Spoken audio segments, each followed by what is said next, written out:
मूर्तिजापूर तालुक्यातील ग्राम मोहखेड गट ग्रामपंचायत अंतर्गत ग्राम बाळापूर येथील राहुल विलास पुंड यांच्या घरी कपाटातून रोखीसह दागिने लंपास केल्याची घटना 12 डिसेंबर रोजी सकाळी 10 ते 11 वाजताच्या सुमारास उघडकीस आली।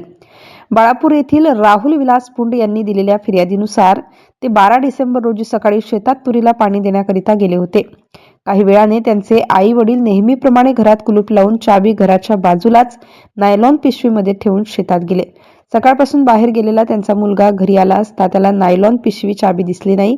त्याने दुसऱ्या चावीने दरवाजा उघडून घरात प्रवेश केला।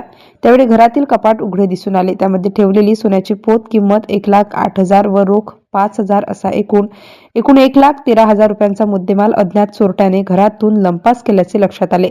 या घटनेची फिर्याद 13 डिसेंबर ग्रामीण पोलीस ठाण्यात दिली होती। यावरून ग्रामीण पोलीस ठाण्यात अज्ञात चोरट्याविरुद्ध BNS 331-305 नुसार गुन्हा दाखल करण्यात आला। या प्रकरणी उपविभागीय पोलीस अधिकारी मनोहर दाभाडे यांनी घटनास्थळाची पाहणी करून लगेच आरोपींना पकडण्याचे निर्देश ठाणेदार श्रीधर गुट्टे यांना देण्यात आले। या घटनेत पोलिसांनी गतीने तपासचक्र फिरवून आरोपी सादिक शहा व अल्पवयीन मुलगा यांना तपासाकामी ताब्यात घेऊन संपूर्ण मुद्देमाल जप्त केला आहे। MCN न्यूज मराठीकरिता धनराज सपकाळ सह कॅमेरामॅन नरेंद्र वाढोणकर, अकोला।